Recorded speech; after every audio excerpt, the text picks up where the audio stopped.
A contract caused by coercion. Coercion அப்படின்னு சொல்லப்படுறது. இதனுடைய வேர்டு என்னமா மீனிங்? coercion. த்ரெட். அதாவது பயமுறுத்துறது, அச்சுறுத்தல், அச்சுறுத்தல் செய்யறது, துப்பாக்கி முனையில மிரட்டுறது, துப்பாக்கி வச்சு மிரட்டி கையெழுத்து வாங்குறது, இதெல்லாமே a coercion. coercion. A contract caused by coercion is voidable. அடுத்தது பாத்தீங்கன்னா இது எல்லாமே நமக்கு கொடுத்துருப்பாங்க. வாய்டு, வெற்று, இது எப்ப வரும் அப்படின்னு பாத்தீங்கன்னா அதாவது வாய்டுக்கும் வாய்டபிளுக்கும் ஒரு நல்ல டிஃபரன்ஸ் தெரிஞ்சிருக்கணுங்க. வாய்டபிள், வாய்டு அப்படின்னா என்ன அர்த்தம்? இது செல்லாது. புறம் இப்ப மைனர்கிட்ட செய்யக்கூடிய ஒப்பந்தம் செல்லாதது. அதே மாதிரி கெப்பாசிட்டி டு இன்காம்பிட்டன்ட் அப்படின்னு பார்த்தோம் அப்படின்னா அதெல்லாம் செல்லாது. Capacity to incompetent. இன்காம்பிட்டன்ட் ஒரு பர்சன், தகுதியே இல்லாத ஒரு நபர்கிட்ட நீங்க வந்து ஒரு ஒப்பந்தம் போட்டிருக்கீங்க அப்படின்னா அந்த ஒப்பந்தம் முழுசா செல்லாதுங்க. ஆனா பட் இங்க அந்த மாதிரி சுச்சுவேஷன் தான். பட் என்ன ஆகும் அப்படின்னு பாத்தீங்கன்னா option to the party, option to the party, party விருப்பப்பட்டா நம்ம என்ன பண்ணிக்கலாம், பிகம்ஸ் வேலிடா மாத்திக்கலாம். சார் நான் அப்ப தெரியாம தான் போட்டேன், இருந்தாலும் எனக்கு வேண்டாம் சார், அது இந்த ப்ராப்பர்ட்டியை அவரே எடுத்துக்கிட்டோம் அல்லது இந்த இது அவர்கிட்டயே போயிருட்டோம் அப்படின்னு சொல்லி கடைசியா விட்டு கொடுத்துட்டு போவாங்க. அந்த மாதிரி சுச்சுவேஷன் எல்லாமே பாத்தீங்க அப்படின்னா மோஸ்ட்லி வாய்டபிளாக இருக்கும். வாய்டபிள் சுச்சுவேஷன், செல்லத்தகு ஒப்பந்தம் அப்படின்னு அர்த்தம். செல்தகு ஒப்பந்தம். ஒப்பந்தம். அப்போ இந்த இடத்துல பாத்தீங்க அப்படின்னா இந்த ஃப்ரீ கன்சென்ட்ல வரக்கூடிய விஷயங்கள் மட்டும்தான் இங்க வாய்டபிளாக மாறும். இதுக்குன்னே செப்பரேட்டா ஒரு கிளாஸே உங்களுக்கு இருக்கும். அந்த கிளாஸஸ்ல போய் பாத்தீங்கன்னா வாய்டு எது, வாய்டபிள் எது அப்படின்றத நல்லா கிளாரிட்டி பண்ணி கொடுத்துருப்போம். அந்த கிளாஸ்ல இருக்கக்கூடிய எல்லாமே பார்த்துருங்க. அப்பதான் உங்களுக்கு ஒரு நல்ல ஒரு கிளாரிட்டி கிடைக்கும். ப்ரீவியஸ்ல நமக்கு இருக்கு சார், நம்ம ஏனாதானு பார்க்காம இருப்போம். இதுலதான் கேள்விகள் வரும். பாருங்க, ஃப்ரீ கன்சென்ட், இங்கதான் நமக்கு வாய்டு, வாய்டபிள் அப்படின்ற கான்செப்ட் நிறைய வரும். இதெல்லாம் ரொம்ப இம்பார்ட்டன்டான ஒரு டாபிக்ங்க. இங்க சொல்லியிருக்காங்களா, வேலிடு, வாய்டு, வாய்டபிள். ஒரு விஷயம் ஆணித்தரமாக இருக்கு அப்படின்னா அதை ஆரம்பத்திலேயே சொல்லிடுவேன். அந்த வகுப்பினுடைய தொடக்கத்திலேயே நம்ம சொல்லியிருப்போம் இதெல்லாம். Okay, valid, void, voidable. அப்போ ஒரு தகுநிலையோடு இது செல்லத்தகும் அப்படின்னு அர்த்தம். அது மோஸ்ட்லி எங்க இருக்கும் அப்படின்னா இந்த ஃப்ரீ கன்சென்ட் வர பகுதிகளாக இருக்கும்.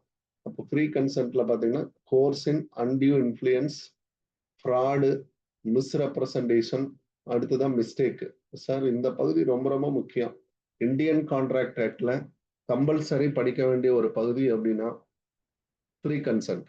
நீங்க எத்தனை தடவை படிச்சாலும் மறந்து போகும் அப்படின்ற ஒரு பகுதி இருக்குன்னா அதுவும் இதேதான். நீங்க இந்த படிச்சுட்டு இந்த பக்கம் வந்தீங்கன்னா அது மறந்து போயிடும். இந்த 5 தலைப்புகளையும் நல்லா படிச்சு வச்சு இதுக்குள்ளதான் நமக்கு ஃப்ரீ கன்சென்ட் இருக்கும், இதுக்குள்ளதான் நமக்கு வாய்டபிளா மாறும். அப்ப எந்த கான்ட்ராக்ட் வாய்டபிளா மாறுது அப்படின்றது எல்லாமே பார்த்துட்டீங்கன்னா சரியா போச்சு. ஓகே, அதை நீங்க பாத்துக்கலாம். இதுக்கு ஆப்ஷன் பாத்தீங்க அப்படின்னா வாய்டு கிடையாது, கோர்சின் வந்தா வாய்டு கிடையாது, இட் சுட் பி வாய்டபிள், செல்லத்தகு ஒப்பந்தம். Option to aggrieved party. Aggrieved party அப்படின்னா பாதிக்கப்பட்ட நபர் விட்டு கொடுத்தா அவர் கையில தான் இருக்கு. பாதிக்கப்பட்ட நபர், சார் நான் பாதிச்சிருக்கேன் பட் இருந்தாலும் நான் விட்டு கொடுத்துறேன் சார் அப்படின்னு அவர் விட்டு கொடுத்துட்டாருன்னா அது வேலிடா மாறி போயிடும், பிகம்ஸ் வேலிட். ஓகே, அதனால இது வாய்டபிள் கான்ட்ராக்ட். ஓகேண்ணா, சூப்பர். அடுத்து டவுட்ஸ் இருந்தா அப்போதைக்கு அப்படியே கேட்டுருங்க. அடுத்தது இங்க minor enter into an agreement. ஒரு minor enter into an agreement. அப்போ இளவர் entry into an agreement, purchased motor bike வாங்குறாரு. later he refuses to pay. வாங்கினதுக்கு அப்புறம் அவர் என்ன பண்றாரு அப்படின்னா மறுக்கிறார், பணம் செலுத்த மறுக்கிறார். இல்ல என்னால பணம் தர முடியாது அப்படின்றாரு. அப்ப நீங்க என்ன பண்ணலாம் அப்படின்றதான் இப்போ இந்த condition. It should be a valid contract, it should be a voidable contract, it should be void ab initio. இது void ab initio, தொடக்கத்திலிருந்தே செல்லாத ஒப்பந்தம்.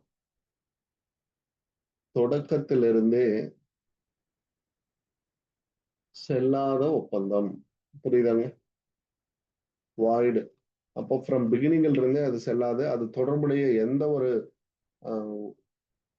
கான்ட்ராக்டுமே செல்லாது. ஓகே, இதெல்லாம் கரெக்டா ஆன்சர் பண்ணிருக்கலாம். இட் சுட் பி ஈஸியான ஒரு பார்ட் தான். இதெல்லாம் நல்லா பண்ணிட்டீங்களாமா? கான்ட்ராக்ட் எல்லாம் சிரமம் இருந்துச்சுங்களா? ஞாபகம் இருந்துச்சு. Okay okay. ஏன்னா இது மாதிரி ரொம்ப இம்பார்ட்டன்டான ஏரியா தான் கேட்பாங்க.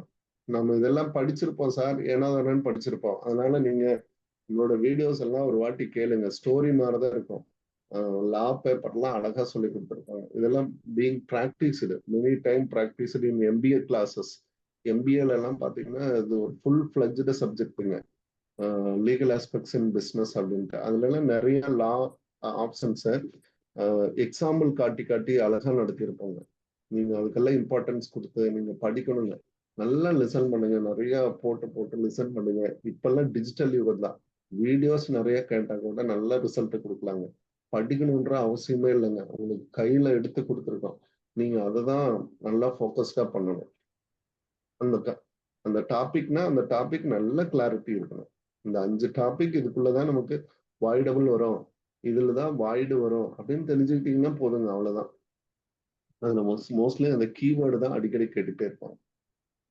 Okay, a contract dependent on happening or non-happening of uncertain events.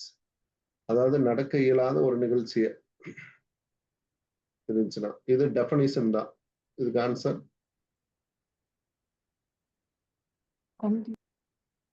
contingent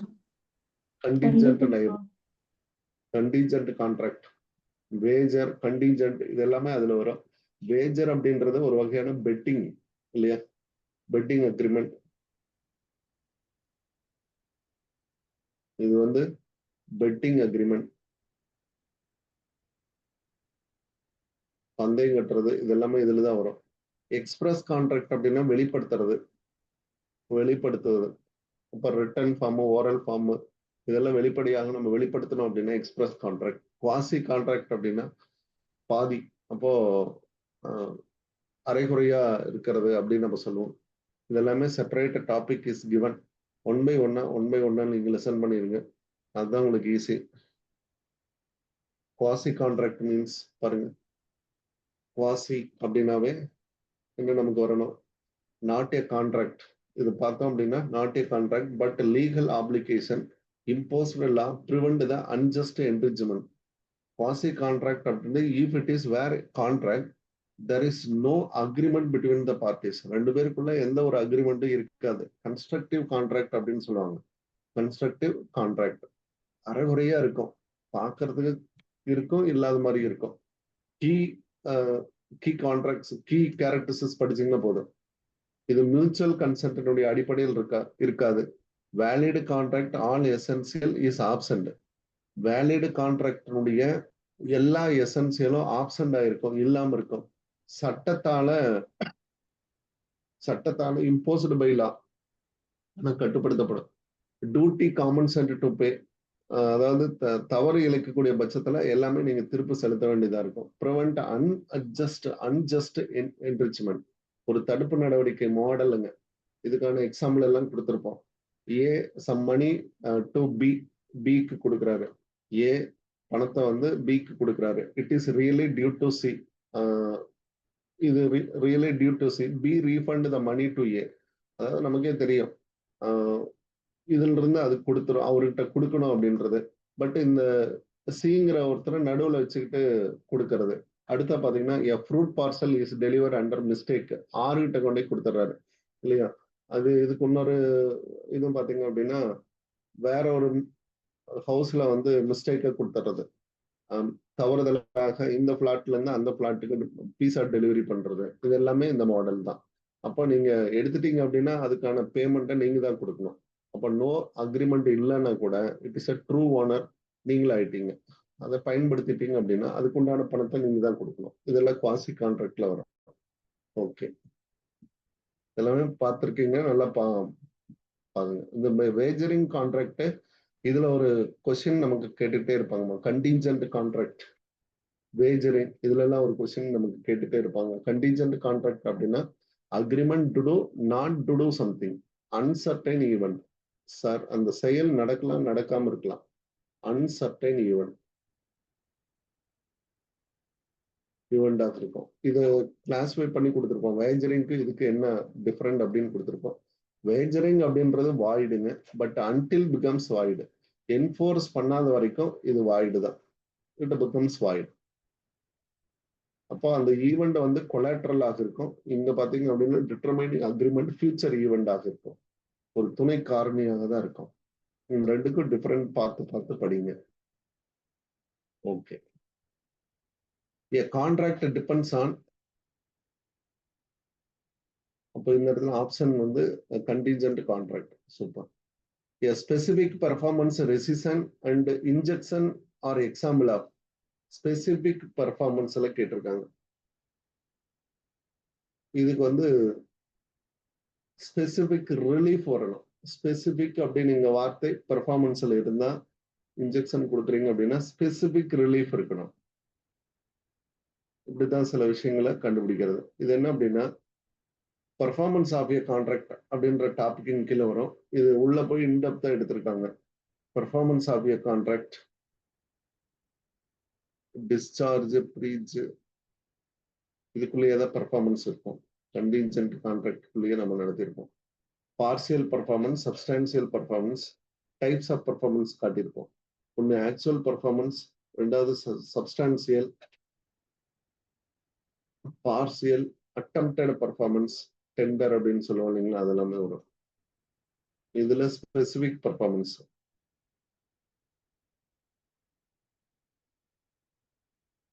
Remedies by way of specified relief.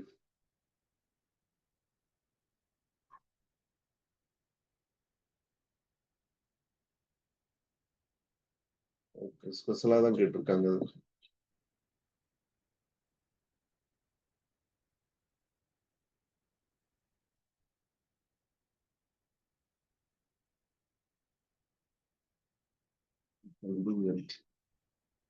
Performance of the contract.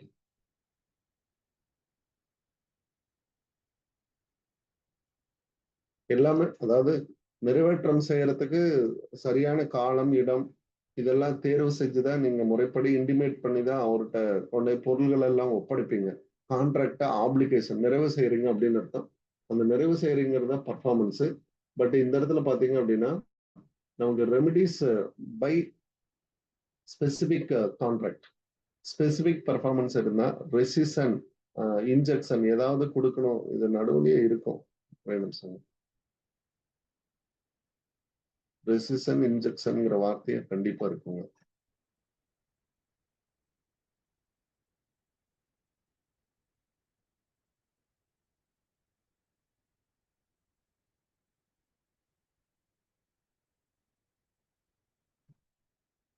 Quantum Meerut வந்து பார்சியல் பர்ஃபார்மன்ஸ்.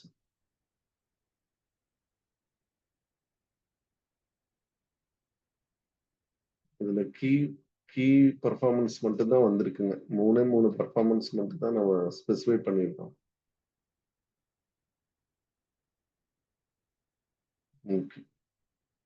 இதுக்கும் நல்ல ரெஃபரன்ஸ் புக் பார்த்து தான் எடுக்கணுமா. இதுல வந்து 3 பர்ஃபார்மன்ஸ் தான் நாம சொல்லியிருக்கோம். Actual, substantial and attempted. இந்த 3ல இருந்து தான் நம்ம சொல்லியிருக்கோம். ஆனா இன்ஜெக்ஷன் அப்படின்ற வார்த்தை இருக்கும்.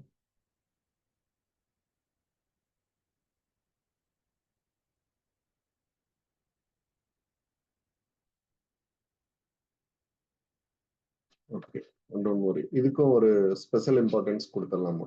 மறுபடியும் நான் அடுத்த வகுப்புகள் வரப்போ இதுக்கும் ஒரு நல்ல நல்ல ஒரு இன்புட்டை கொடுத்துறேன். உங்களுக்கு ஈஸியா புரியும்படியா செஞ்சிடலாம். இதெல்லாம் கொஞ்சம் இன்டெப்தா போய் தான் எடுத்துருக்கேன். நான் எப்படி எடுப்பேன் அப்படின்னு பார்த்தீங்கன்னா, ஸ்பெசிபிக் பர்ஃபார்மன்ஸ், ரெசிஷன், இன்ஜெக்ஷன் இதெல்லாம் இருந்துச்சு. அதாவது இந்த டாபிக்கே நம்ம கொடுத்தோமேங்க. ரெசிஷன், இன்ஜெக்ஷன் எல்லாம் நடத்தணும் தானே? எதன் கீழே வருங்க? சார் ரெமெடிஸ் ரெமெடிஸ்ல வருங்க சார். பாருங்க சார். சேலா ரெமெடிஸ்ல வருதுங்க. பிரீச் ஆஃப் கான்ட்ராக்ட்ல ஆமாங்க வருது. சார், பிரீச் ஆஃப் கான்ட்ராக்ட்ல சார்.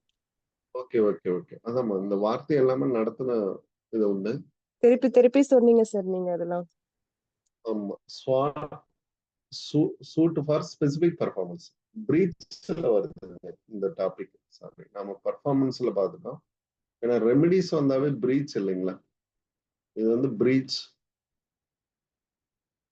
அடுத்த டாபிக்ல இருக்கு. ஓகே, பிரீச்ல பாத்தீங்கன்னா suit for specific performance and rescission. பாருங்க, கடகடன்னு ஒரு டாபிக் எடுத்தா அதை பத்தி நம்ம முழுசா படிச்சிடணுங்க. இன்ஜெக்ஷன், ரெசிஷன் இதெல்லாமே இங்க வருங்க. Suit for injunction, suit for specific performance இதுல வருதுங்க. காம்பன்சேஷன் வந்து அடிக்குவேட்டா இல்லாம இருந்துச்சு அப்படின்னா தான் இந்த ஸ்பெசிபிக் பர்ஃபார்மன்ஸை நம்ம ஆக்டிவேட் பண்ணுவோம். இந்த டாபிக் கீழே வர்றதாம்மா, இது நல்லா பார்த்துக்குங்க. ஓகே, இது வந்து remedies to breach of contract.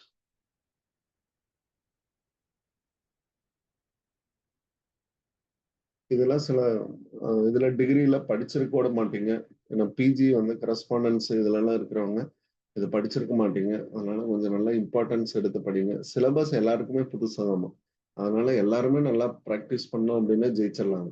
இது ஒன்றும் தப்பே கிடையாது. பட் அதுக்கான அட்டென்ஷனோட சேர்ந்து நீங்க படிக்கணும்.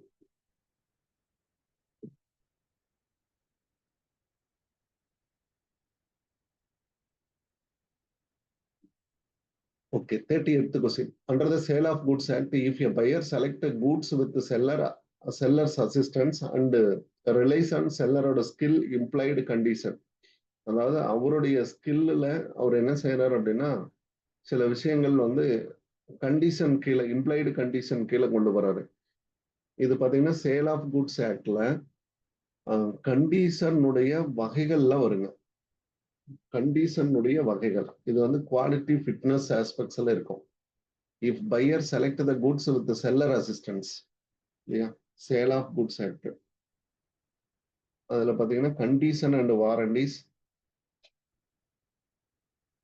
ஃபிட்னஸ்,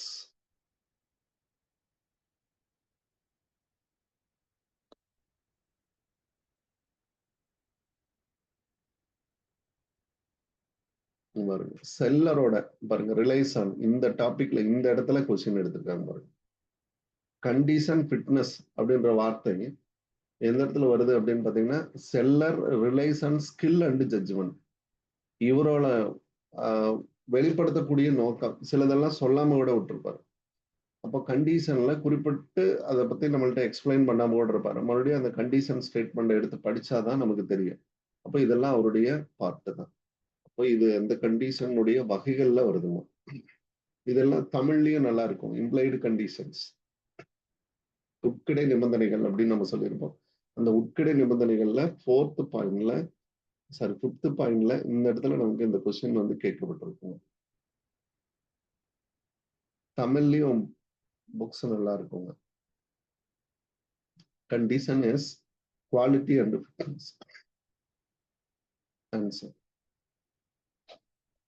ஸோ டீப் இன்சைடு போய் தான் சில விஷயங்கள் வந்து கேட்டுட்டே இருப்பாங்க. உட்கிடை நிபந்தனைகள் பகுதியில்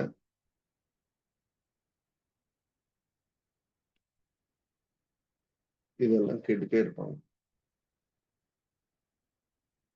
ஓகே, கேவட் எம்டார் ஈஸியா நீங்க ஐடென்டிஃபை பண்ணிடுவீங்க. கேவட் எம்டார், கேவட் வெண்டிட்டார் அப்படின்றதெல்லாம். கேவட் எம்டார் அப்படின்னா let the buyer beware, let the pier.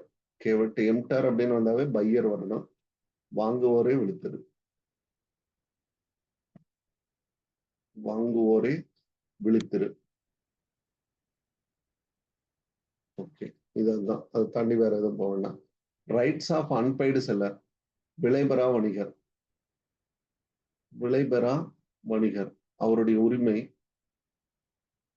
Rights retain the possession of goods until the payment is called. retain பண்ணி வச்சுக்கலாம் அவருக்கு பெறுவது வரைக்கும். Right in stoppage in transit, right of lien, right of resale, right of injunction, right of lien. பற்றுதல் உரிமை அப்படின்னு அர்த்தம். Possession அப்படின்னா இந்த இடத்துல பற்றுதல் உரிமை. பொசஷன் அப்படின்னா பற்றுதல், வைத்திருத்தல் அப்படின்னு அர்த்தம். விலை கிடைக்கிற வரைக்கும் அந்த பொருளை அவரே வச்சிருக்கலாம். அப்போ ரைட் ஆஃப் லீன் அப்படின்னு அர்த்தம். இதுதான் சரியான ஆன்சர். லீனுன்னா பற்றுரிமை. பற்றுரிமை. ஓகே. டிரான்சிட் அப்படின்னா போயிட்டு இருக்கிறத தடை செய்யறது. போக்குவரத்தில் உள்ளதை தடுத்து நிறுத்தல். போக்குவரத்தில் தடுத்து நிறுத்தல் அப்படின்னு அர்த்தம். இங்க வரும். அடுத்தது பாத்தீங்கன்னா ரைட் ஆஃப் ரீசேல். சில பொருள்கள் எல்லாமே பாத்தீங்க அப்படின்னா பெரிசபிள் நேச்சர்ல இருந்தா, பெரிசபிள் நேச்சர் அழுகக்கூடிய தன்மை இருந்தா நீங்க என்ன பண்ணிக்கலாம் அப்படின்னா அதனுடைய கண்டிஷன் கருதி நீங்க ரீசேல் பண்ணிடலாம். அந்த மறு விற்பனை செய்யலாம். பொருளை வாங்கி வச்சிருக்கோம், அதனுடைய தன்மை கருதி நீங்க விருப்பப்பட்டா அதையே வித்தரலாம். ரைட் ஆஃப் ரிஜெக்ஷன், மறுக்கலாம், எனக்கு வேண்டாம் அப்படின்னு சொல்லி மறுத்தல். Okay, this part is very very important. Option B is answer. இதுக்கு ஆப்ஷன் பி இஸ் ஆன்சர். இதுவும் வந்து ஸ்கூல் புக்லயே இருக்குமா, +2 காமர்ஸ்ல இருக்குங்க, நல்லா படிச்சுக்கோங்க. Which of the following not a compulsory class of memorandum of association? Memorandum of associationல மொத்தம் எத்தனை கிளாஸ் இருக்குங்க? Number of class 6. total. Okay, total number of class is 6. அதுல ஃபர்ஸ்ட் கிளாஸ் என்னங்க? நேம் கிளாஸ் இல்லையா? அடுத்தது ஆப்ஜெக்ட் கிளாஸ். மூணாவது capital class Liabilities. Liability. Place விட்டுட்டீங்க. Domicile. Domicile or place. இது வந்து place of head office. Head office எங்க இருக்கும்? Last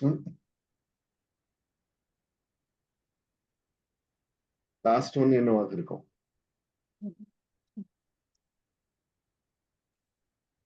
Registration. Object Association or subscription class. Association or subscription class. இது ரொம்ப முக்கியமான கிளாஸ். Subscription class.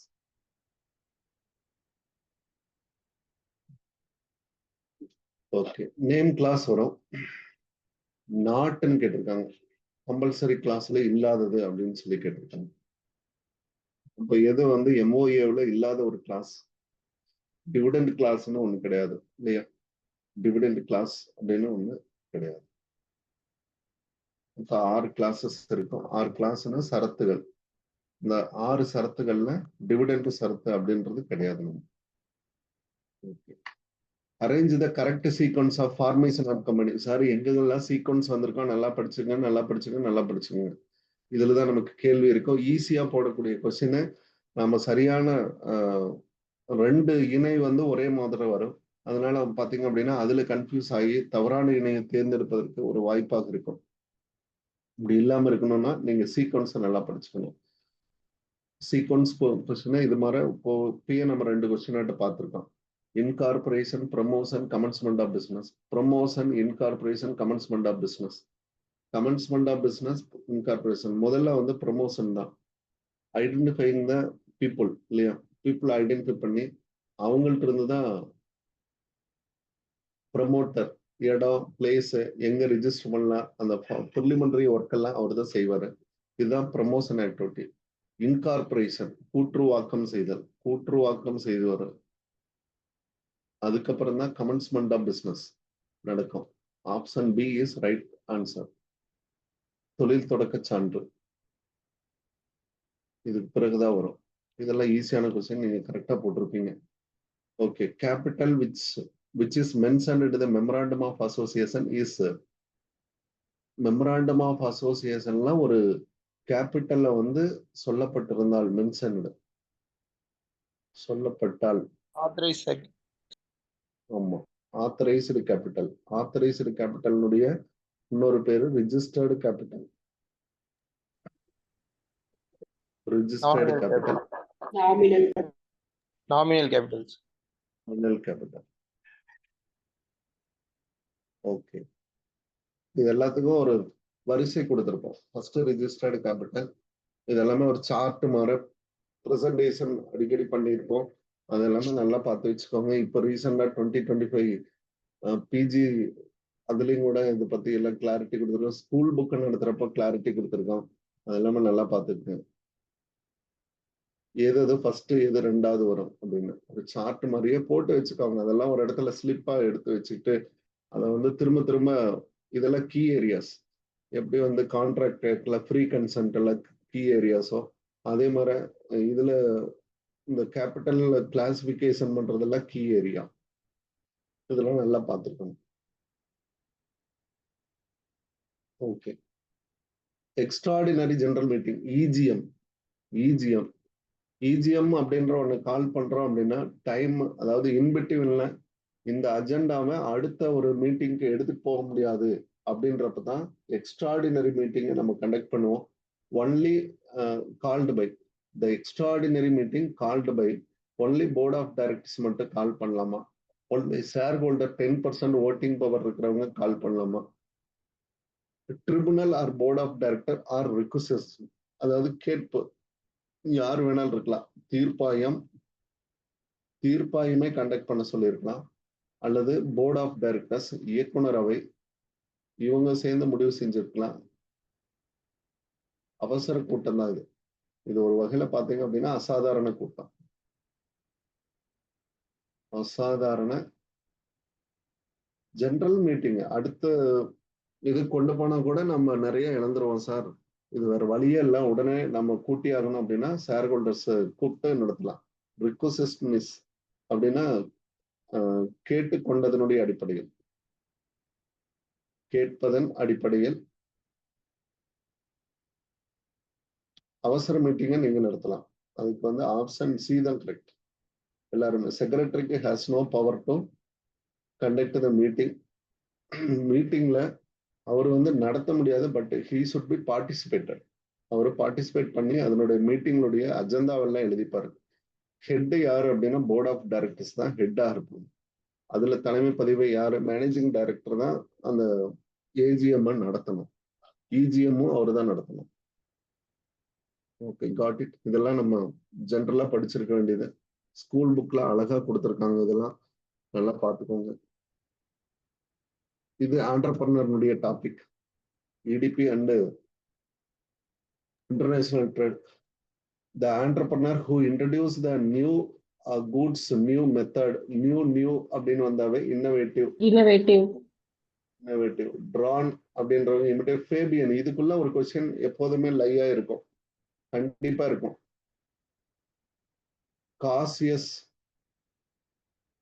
காசியஸ்ங்கிற வார்த்தை ஸ்கெப்டிக்கல்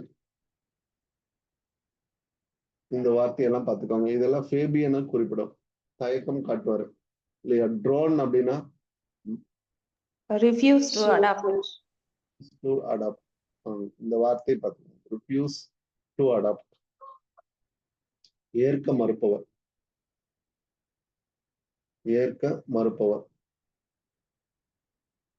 ஓகே இமிட்டேட்டிவ் அப்படின்னா இன்னோவேட்டிவ்னுடைய பிரதி இல்லையாங்க அவரு அப்படியே பிரதிபலிப்பாரு இவரு நல்லா சக்சஸ் ஆயிட்டாருன்னா இவர் அப்படியே எடுத்துப்பாரு பின்பற்றும் டெவலப்பிங் கண்ட்ரீஸ்ல வந்து அதிகமா இருக்கிறது டெவலப்பிங் கண்ட்ரீஸ்ல இந்தியா போன்ற நாடுகள்ல இமிட்டேட்டிங் என்டர்பிரனர்ஸ் இருப்பாங்க இமிட்டேட்டிங் என்டர்பிரனர்ஸ் யாரு நல்லா பண்ணிட்டு இருக்காங்களோ அவங்கள மையப்படுத்தி புதிய பிசினஸ் நிறைய உபயோகமாயிட்டே இருக்கும் ட்ரெடிஷ்னலா அவங்கள பத்தி ஃபாலோ பண்ணுவாங்க சார் ஆமா ஏற்கனவே இருக்கிறவங்கள மையப்படுத்தி இவங்க வருவாங்க இப்போ திடீர்னு பாத்தீங்க அப்படின்னா புதுசா நிறைய டிஆர்பி வந்த உடனே நிறைய சென்டர் உதயமாயிருக்கும் நான் நடத்துறேன் நீ நடத்துற அப்படின்னு நடத்துவாங்க. அப்போ இதெல்லாம் என்ன அப்படின்னா இமிட்டேட்டிவ், இன்னொருத்தரை பார்த்து அவங்க பண்ணக்கூடிய அந்த சக்சஸ்க்காக நம்ம பண்றோம் அப்படின்னு வர்றதுங்க. அடுத்தது இதெல்லாம் இமிட்டேட்டிவ்.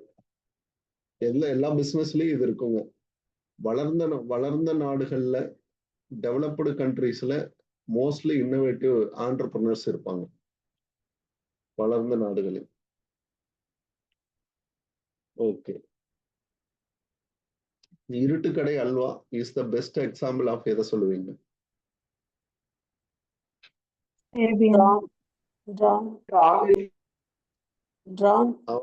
டெக்னாலஜி எதுவுமே எடுத்துக்கவே இல்லை, ரிஃப்யூஸ்டு டு அடாப்ட். சரி, ஒரு எடுத்து பாருங்க. இவர் வந்து நியூ டெக்னாலஜி நியூ மெத்தட்ஸ் எல்லாம் ஃபேபியன் வந்து கடைசியா எடுத்துப்பாரு. ஆனா கொஞ்சம் கவனமா எடுத்துப்பாரு, அவ்வளவுதான். டிரானுடைய முன்னாடி பகுதி அதுதான். கல்யாணத்துக்கெல்லாம் ஓகே சொல்லணும்னா வேற வழி இல்லாம என்ன சொல்லிடுவான், ஓகே அப்படின்றோம் இல்லைங்களா, அந்த மாதிரிதான் இது ஃபேபியன் என்டர்பிரனர். அது மாதிரி ஒரு காசியஸ் பரவாயில்ல அட்ஜஸ்ட் பண்ணிக்கலாம் வாழ்க்கை அப்படின்னு நம்ம நினைச்சுக்கிறோம் இல்லைங்களா, அதுதான். Okay, which of the following not a character of entrepreneurship? ஆண்டர்பிரினர்ஷிப்னுடைய கேரக்டர் இல்லை. Okay, super. ரிஸ்க் டேக்கிங் என்ன? இன்னொருத்தரை சார்ந்து இருக்க மாட்டார், சார்ந்து இல்லை, சாராத இவர் இண்டிபெண்டா இருப்பார். இந்த இடத்துல என்ன பொருள் அப்படின்னா, இவர் இண்டிபெண்ட் பர்சன். முடிவுகளை வந்து யாரை கேட்டு எடுக்கவே மாட்டார், அவராகவே எடுப்பார் இல்லையா. ரிஸ்க் டேக்கிங் இருக்கு, இன்னோவேஷன், டெசிஷன் மேக்கிங், இதெல்லாம் அவருடைய கேரக்டர் தான். இப்ப நாட்டு வர்றதுனால டிபெண்டன்ஸ் கிடையாது. Entrepreneurial Development Program EDP are primarily meant for program அப்படின்னாவே இதுல ட்ரைனிங் இது மாதிரியான விஷயங்கள் எல்லாமே கொடுக்கறது. EDICC. Okay, ICC. இதுக்குன்னே இன்ஸ்டிடியூஷன் இருக்கு, இதுக்குன்னே டெவலப்மெண்ட் இன்ஸ்டிடியூட் இருக்கு. இதெல்லாம் motivating train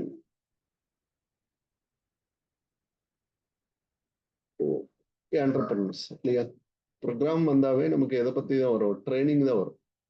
motivate and training the entrepreneur. Subsidy of entrepreneur வராது. reduce transaction for entrepreneur, replacing government enterprises வராது. EDP ப்ரோக்ராம் அப்படின்னாவே ட்ரைனிங் வரணும். இதெல்லாம் ஒரு வேர்டு தெரிஞ்சா போதும், அழகா கொண்டு வந்துடலாம்.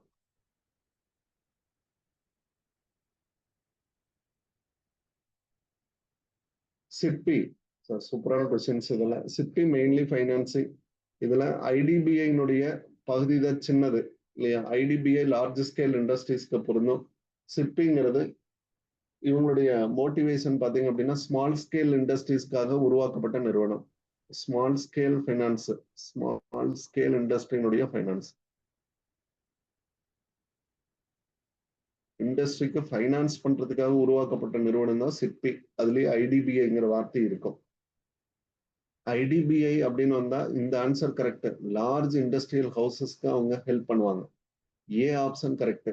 சிட்பின்னு வந்துச்சு அப்படின்னா எம்எஸ்எம்இ கரெக்ட். இதுதான் சின்ன enterprise, small scale sector. Foreign trade ஹவுசஸ்க்கு ஹெல்ப் பண்றது, அதாவது ஃபாரின் ட்ரேடுக்கு ஹெல்ப் பண்றது, இதெல்லாமே வந்து வேறீங்க. Bank sir, EXIM bank. EXIM bank. Specially purpose EXIM bank. Okay, நபார்டுங்கிறது அக்ரிகல்ச்சர், NHBங்கிறது ஹவுசிங் போர்டு. இதெல்லாமே செப்பரேட் ஆர்கான் ஆஃப் ஆர்பிஐ. ஆர்பிஐனுடைய ஆர்கானாக செயல்பட்டு ரீஃபைனான்சிங் ஆக்டிவிட்டி செஞ்சுட்டு இருப்பாங்க. Okay, intrapreneurship refers to intrapreneur, உள்ளேயே இருக்கக்கூடிய நபர், அக தொழில் முனைவோர் இல்லையாங்க.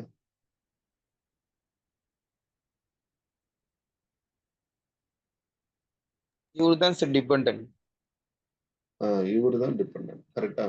ஏன்னா இவர் யார் சொல்றது செஞ்சுட்டே இருப்பாரு, முதலாளி சொல்றது செய்வாரு. Entrepreneurship within an existing organisation, ஏற்கனவே இருக்கிற ஒரு entrepreneurship by small trader, government D எதுவுமே வராது. ஏற்கனவே ஒரு கம்பெனில வேலை செஞ்சுட்டு இவர் ஒரு இருப்பாரு. ஆமா எம்ப்ளாயி. இவர் வந்து ஒரு employee of the organisation.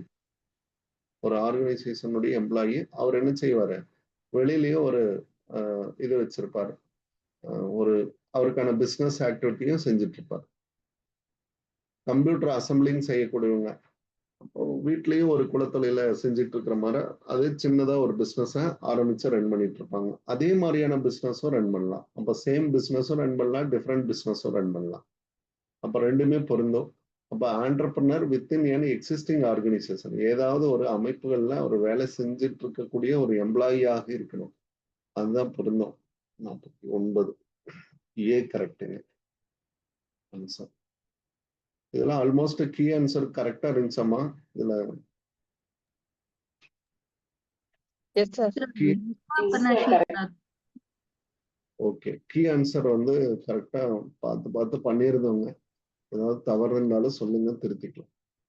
Okay, அடுத்தது the document prepared by an entrepreneur showing objective, நோக்கம், ஸ்ட்ராட்டஜிஸ், ஃபைனான்சியல் ப்ரொஜெக்ஷன், ஆபரேஷன். இது எல்லாமே இணைந்தது பாத்தீங்கன்னா பிசினஸ் பிளான். ஃபீசிபிலிட்டி ரிப்போர்ட் அப்படின்னா வாய்ப்புகளை கண்டுபிடிக்கிறதுங்க. வாய்ப்பு இப்போ market feasibility, economical feasibility, social feasibility, இதெல்லாம் கண்டுபிடிப்பாங்க. உங்க ப்ராடக்ட் சோசியலா டெவலப் ஆகுமா, மார்க்கெட்ல ரீச் ஆகுமா, அதுக்கெல்லாம் ரிப்போர்ட் போட்டோம் அப்படின்னா அதெல்லாம் ஃபீசிபிலிட்டி ரிப்போர்ட். புரியுதாங்க? இந்த ரெண்டுமே கிடையாது, ஃபர்ஸ்ட் ரெண்டும் கிடையாது. அப்போ பிசினஸ் பிளான்ங்கிறது ஆப்ஷன் ஏ. இதுல எல்லாமே ஓவரால் ப்ரிப்பரேஷன்ஸ் இருந்தா அது பிசினஸ் பிளான். அதுல பர்டிகுலரா ஏதாவது ஒரு ரிப்போர்ட் எடுத்தோம் அப்படின்னா அது ஃபீசிபிலிட்டி ரிப்போர்ட். வாய்ப்புகளை கண்டுபிடிக்கிறது, வாய்ப்புகளை கண்டுபிடிக்கக்கூடிய ரிப்போர்ட். நீங்க மார்க்கெட்ல கொண்டு போய் விற்கிறதுக்கு முன்னாடி மார்க்கெட்டை அனலைஸ் பண்ணி இந்த மார்க்கெட்ல உங்க ப்ராடக்ட் விற்குமான்னு கண்டுபிடிச்சீங்கன்னா அதுக்கு பேர் ஃபீசிபிலிட்டி ரிப்போர்ட். அவ்வளவுதான், தட்ஸ் ஆல். இந்த மார்க்கெட்ல என்னோட பொருள் விற்குமா அப்படின்றத கண்டுபிடிச்சீங்க அப்படின்னா அதுக்கு பேர் ஃபீசிபிலிட்டி ரிப்போர்ட். பிசினஸ் பிளான்ங்கிறது ஒட்டுமொத்தமான இது. ரெண்டு ஆப்ஷன் பாருங்க இணையாக இருக்கு, உங்களை கன்ஃபியூஸ் பண்ற மாதிரியே இருக்கும். அதுதான் இந்த கொஸ்டினுடைய தரமாக இருக்குங்க. நானும் நிறைய கொஸ்டின்ஸ் பார்த்தேன். Which of the following not an international trade organisation? ஒரு ட்ரேட் ஆர்கனைசேஷன் கிடையாது, இன்டர்நேஷனல் ட்ரேட் ஆர்கனைசேஷன் இல்லாத ஒரு நிறுவனம். WHO. WHO, sir. WHO, world health organisation. It is an organ of UN இல்லையா? UN உடைய ஒரு organ WHO, world health organisation.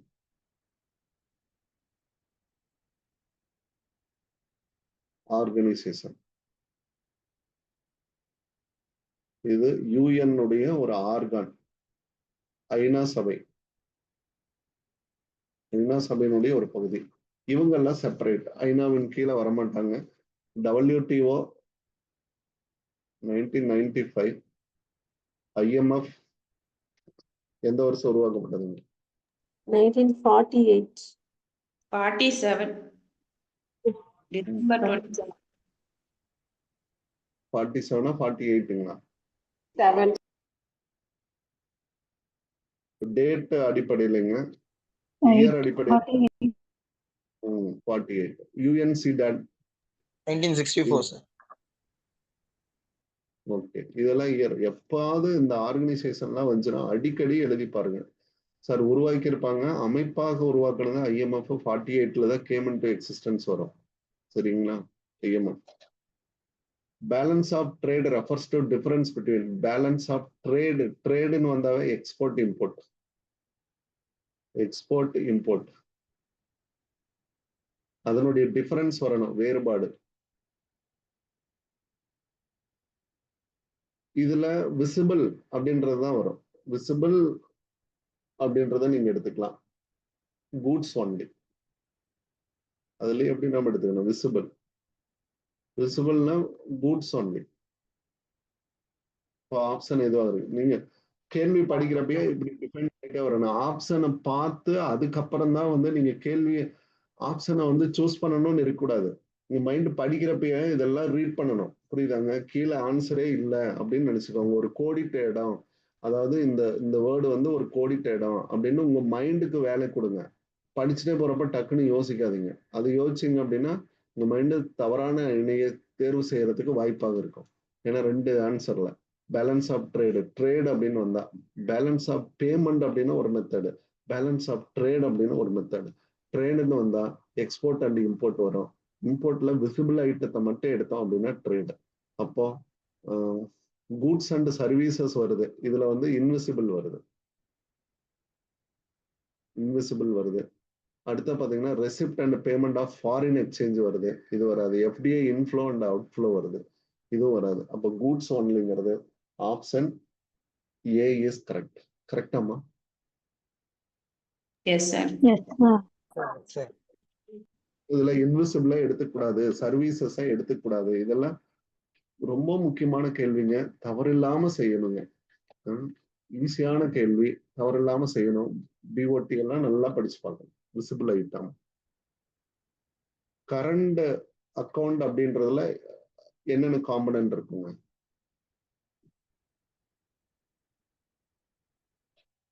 Current அக்கௌண்ட்ல என்னென்ன காம்பனன்ட் இருக்கும்?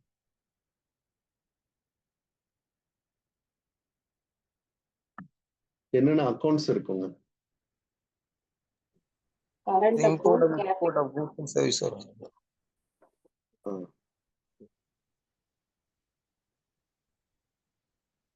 மொத்தம் இதை வந்து பேலன்ஸ் ஆஃப் பேமெண்ட்டை எத்தனை கேட்டகரியில பிரிக்கிறீங்க? 4 பிரிக்கிறீங்களா? Current account, capital account, unilateral account, Official settlement. Official settlement. Settlement of. Okay, current account மட்டும் இப்ப எடுத்துக்கோங்க. கரண்ட் அக்கௌண்ட்ல 2 பகுதியா பிரிப்பீங்களா? விசிபிள், இன்விசிபிள்னு பிரிக்கிறீங்களா? Yes, sir. கரண்ட் அக்கௌண்ட்டை எப்படி பிரிக்கிறீங்க? இதுல ரீசெண்டா நடத்தின நோட்ஸ்லயும் நிறைய நடத்தணும்.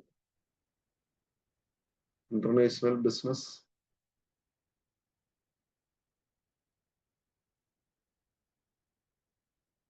இதுல நடத்திருப்போம்னு நினைக்கிறேன். இப்ப நடத்துறது வந்து என்சிஆர்டியில் நடத்திருப்போம் இல்லையா?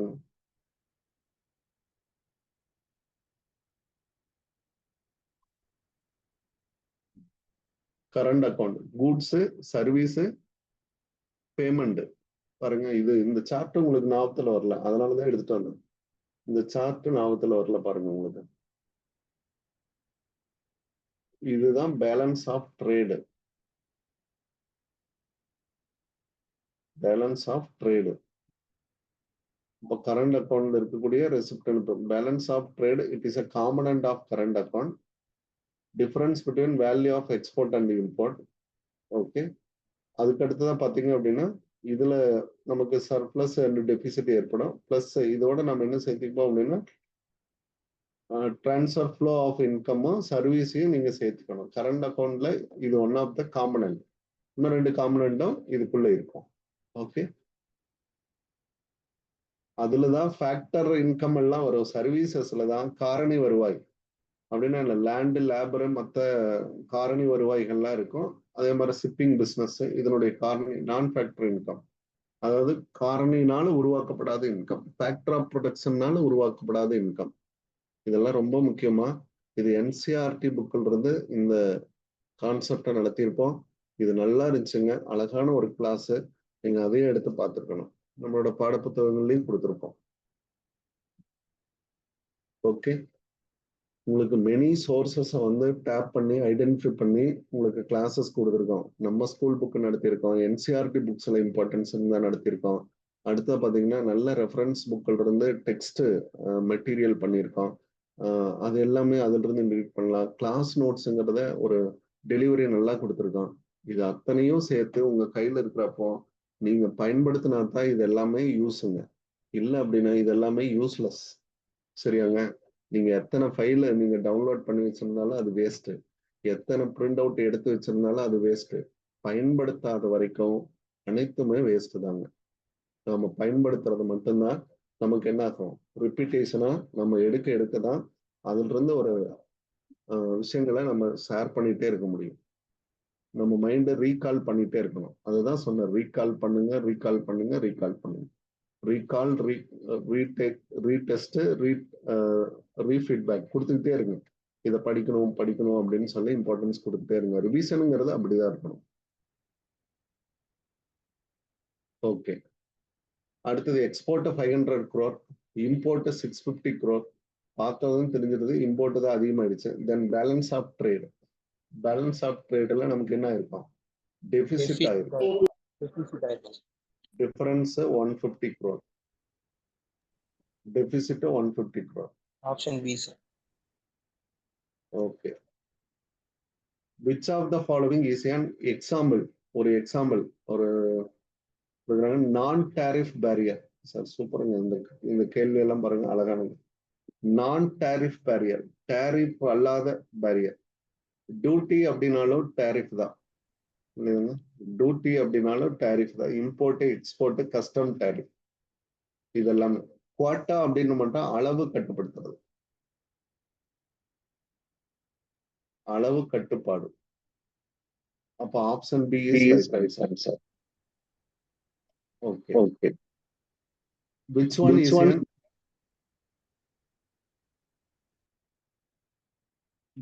is an regional trade block?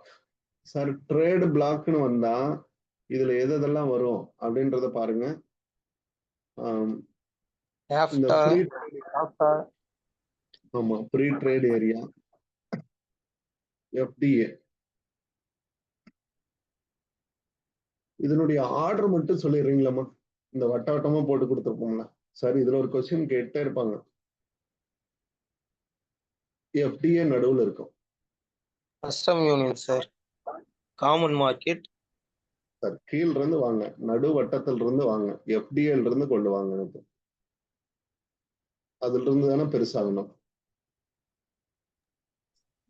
Note எடுத்து பார்த்தா சொல்லுங்க. என்னமா? First one free trade area, sir. ஓகேமா, தேங்க்யூ. அடுத்தது Second one customs union. Okay, custom union. And third one common market, sir. Common market sir. Common market. Fourth one economic union. Economic union, அப்புறம் political economic Union. Union. அடுத்து last one political. Last one political. Sir இந்த order நல்லா பாத்துக்குங்க. இதுல இருந்து கேள்விகள் net எக்ஸாம்ல எல்லாம் கேட்கப்பட்டிருக்குங்க. மாத்தி மாத்தி கொடுத்து சீக்வன்ஸை கேட்டிருக்காங்க. இப்போ நமக்கெல்லாம் இந்த ஏரியாவில தான் அடிக்கடி கொஸ்டின் வருது. சாப்டா, நாப்டா, இதெல்லாம் வந்து கஸ்டம்ஸ் யூனியன், சார்க்கு, இவங்கெல்லாம் ஒரு கூட்டமைப்பா சேர்ந்து ஒரே மாதிரி வருவாங்க. இதுல வந்து இல்லாத ஒண்ணு அப்படின்னு பார்த்தோம் அப்படின்னா IMF, IBRD, WTO நாடுகளினுடைய கூட்டமைப்பு தான். பட் இதுல இல்லாதது ஒண்ணு என்ன அப்படின்னு பாத்தீங்கன்னா, ட்ரேட் பிளாக்கா வராததுன்னு பாத்தீங்கன்னா சார்க்கு. அவன் எல்லாம் ட்ரேட் பிளாக்குங்க. யாரு இங்க இருக்கிறவங்க எல்லாம் ட்ரேடுல வர சம்மந்தப்பட்டவங்க. சாரி, இன்டர்நேஷனல் ட்ரேடுன்னு ஒண்ணு படிக்கிறதுக்கு முன்னாடி இவங்க 3 பேர்த்தையும் நம்ம படிச்சிருவோம் இல்லையாங்க. இவங்க லாங் டேர்ம் ஹெல்ப் பண்ண, BOPக்கு ஹெல்ப் பண்ணுவாங்க. லாங் டேர்ம் அட்ஜஸ்ட்மெண்ட் இல்ல, short term adjustment. Sorry, short term adjustment in BOPக்கு ஹெல்ப் பண்ணுவாங்க தானே, கரெக்டா? Yes sir. EBRD long balance of payment அப்படின்னு வந்தாவே என்னதுங்க, ட்ரேடு தானே, ட்ரேடு. அப்போ IBRD வந்து லாங் டேர்ம் ஸ்ட்ரக்சரல்ல ஹெல்ப் பண்ணுவாங்க. லாங் டேர்ம் ஸ்ட்ரக்சரல் சேஞ்சஸ் பண்ணிடுவாங்க. சார் ரொம்ப நாளா கட்ட முடியல அப்படின்னு இருந்தாங்க, கடன் வாங்கி செட்டில் பண்ணிருங்க அப்படின்னாங்க. Structural changes. WTO வர்த்தக அமைப்பு, இவங்க தான் டேரிஃப் எல்லாம் பிக்ஸ் பண்றவங்க. டேரிஃப், கோட்டா இதெல்லாமே பிக்ஸ் பண்றவங்க WTO தான். அப்ப இந்த 3 பேரும் trade bloc. 3 international organisation sir, அது ரீஜனல் ஆர்கனைசேஷன் சார். ஆமா, இது ட்ரேட் பிளாக்.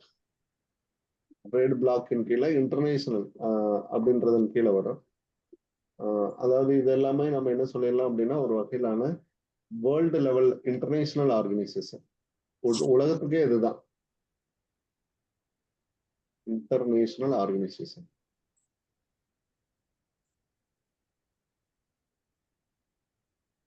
சார்க்கு மட்டும் தெற்காசிய கூட்டமைப்பு இல்லையா?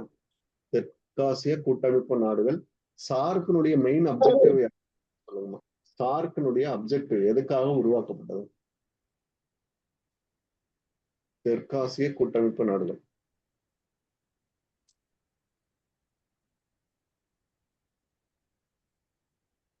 Which purpose SARC is established? Objectives of SARC. Regional cooperation of neighboring countries, sir. Regional cooperation of neighboring countries. Sir புத்தகத்தை எடுத்து வச்சுக்கோங்க, பக்கத்துலயே தேவைப்பட்ட டக்குன்னு பாக்குற மாதிரி ஐடியா பண்ணிக்கோங்க. Regional cooperation, neighbouring country, neighbouring countries. Okay, சூப்பர்மா. சார் இதனுடைய நம்ம அடுத்த கட்டம் என்ன செய்யணும் அப்படின்னாங்க, இப்போ வந்து நம்ம ஸ்டாண்டர்டா நம்மளுடைய கொஸ்டின்ஸ், மாடல் கொஸ்டின்ஸை பார்க்குறோம். இனி அடுத்தது பார்த்தீங்கன்னா பிஜிடி எக்ஸாம்ஸ்ல இருக்கக்கூடிய கொஸ்டின்ஸை பார்க்கணும். அவங்க தான் ஸ்டாண்டர்டைஸ்டு கொஸ்டின்ஸ், இன்னும் மோர் ஸ்டாண்டர்டா இருக்கும், மோர் டைம் எடுத்துக்கும். ஒரு 20 நாளுக்கு அப்படியே என் கூட கஷ்டப்பட்டீங்கன்னா போதும், அழகா பிளேஸ் ஆகி போயிட்டு நீங்க என்ன பண்ணிடலாம், உங்களுக்கான பகுதியில போய் அழகா போய் உட்காந்துடலாம். அதனால 20 நாள் அல்லும் பகலும் என்று அயராது பாடுபடுங்கள் உங்களோட வாழ்க்கைக்காக அப்படின்றத நினைச்சு படிங்கம்மா. Okay. According to convention of conservatism அப்படின்னு வந்தாவே இது கன்வென்ஷன். இதுல 3 பாயிண்ட் சொல்லுங்கம்மா. இது எதையுமே பார்க்க வேண்டாம். கன்சர்வாட்டிசத்துக்கு எனக்கு 3 பாயிண்ட் சொல்லுங்க. Anticipated no profit but providing a Understatement of liability.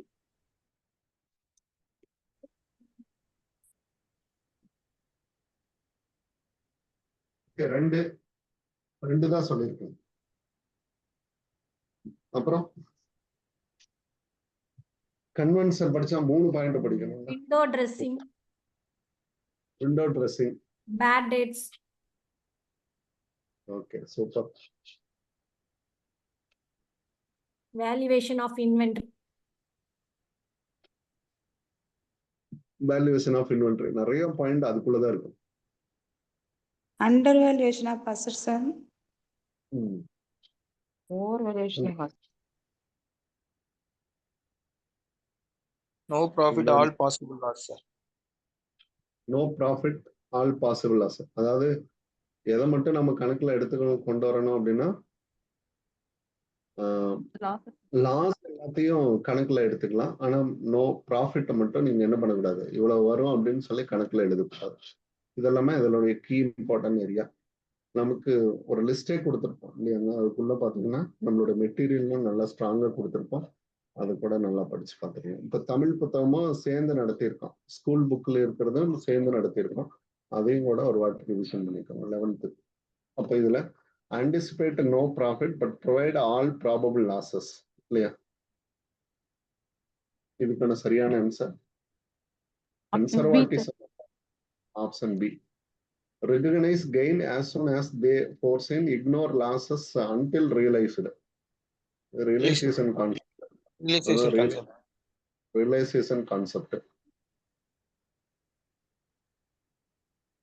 இதுல ஒரு கொஸ்டின் கண்டிப்பா இருக்கும், கான்செப்ட் அண்ட் கன்வென்ஷன். அந்த கொஸ்டின் தான் நம்மள காலவாரி விடுற கொஸ்டின். அதனால கொஞ்சம் நல்லா கேர்ஃபுல்லா படிச்சுக்கோங்க. நம்ம குறிப்பேட்டு பதிவு, பேரேடு, அடுத்தது பாத்தீங்கன்னா லெட்ஜர் அக்கௌண்ட்ஸ் எல்லாம் கூட எப்பயாவது ஒரு இடத்துல கேள்விகள் கேட்பாங்க. ஏன்னா வாஸ்ட் ஏரியாங்கிறதுனால அதுல போய் கை வைக்க மாட்டாங்க. ஆனா கான்செப்ட் அண்ட் கன்வென்ஷன்லாம் கை வச்சிருவாங்க. Historical cost, historical cost concept, follow uniform accounting principle. இதுக்கு என்னங்க ஹிஸ்டாரிக்கல் கான்செப்டாங்க. ஹிஸ்டாரிக்கல் கான்செப்ட் புக்ஸ் ஆஃப் அக்கௌண்ட்ஸை இதுல தான் நம்ம பதியணும். ஹிஸ்டாரிக்கல் காஸ்ட்ல தான் பதியணும். அசெட் வேல்யூ ரெக்கார்ட் பண்றோம். Or cost concept. Historical cost concept. Historical cost concept. Okay. Follow uniform accounting policies அப்படின்றது ஒரே மாதிரியான கன்சிஸ்டன்சி ஒரே மாதிரியா இருக்கிறது. Consistency concept. ஒரு 10க்கு மேற்பட்ட கான்செப்ட் இருக்குங்க.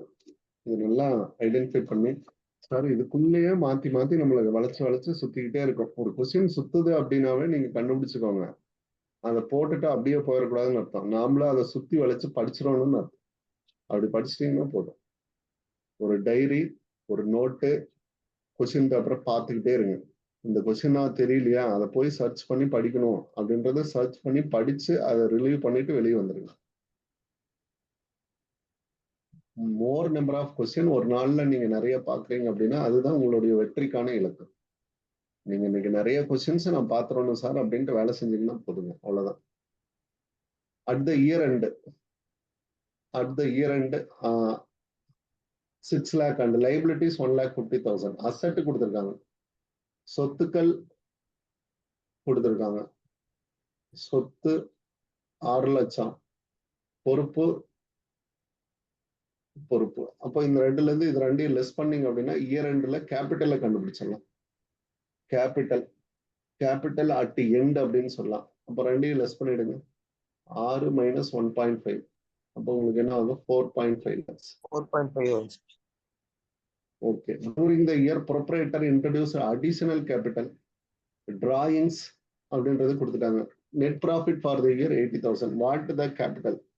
What was the capital? கேபிட்டலுடைய வேல்யூ எவ்வளோன்னு கேட்குறாங்க.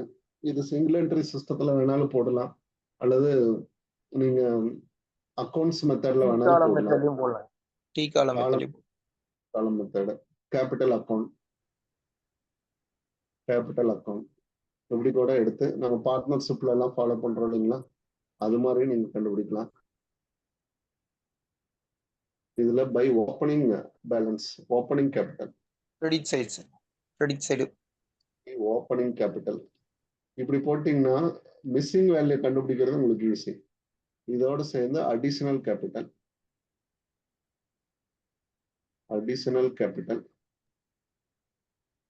நிறைய சம்மன் நடத்திருப்பாங்க. இதுல எல்லாம் தவறே வரக்கூடாது. ப்ராஃபிட். அடுத்தது பை டிரா. இதுல வந்து to drawings, closing capital, loss வராது. அதனால லாஸ் ஏதோ ஒண்ணுதான் வரும். ஆமா சார். Closing capital.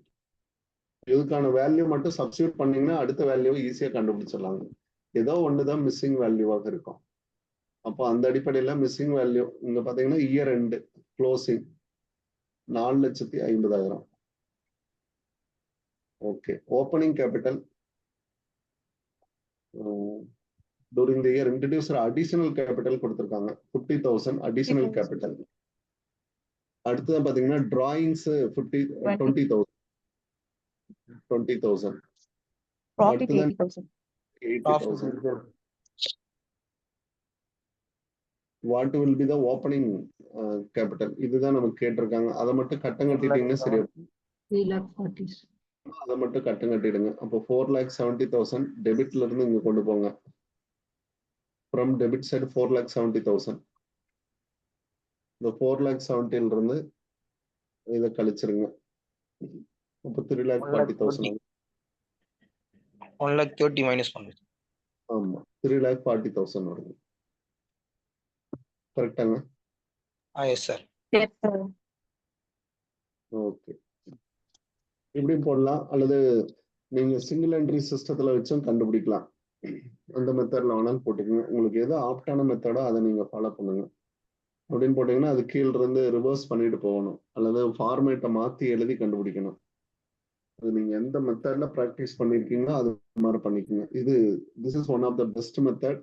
எடுத்து அப்ளை பண்ணோம் அப்படின்னா மிஸ்ஸிங் ஃபிகரை ஈஸியா கண்டுபிடிச்சிட்டு போயிடலாம். இது ஸ்கூல் புக்ல இருக்கிற பிரிஸ்கிரைப்டு மெத்தட் தாங்க. அடுத்தது which of the following not a subsidiary book? Subsidiary புக்ல அல்லாதது. இதுதான் ரிப்போர்ட், ட்ரையல் ரிப்போர்ட். இது எல்லாமே பாத்தீங்கன்னா primary records.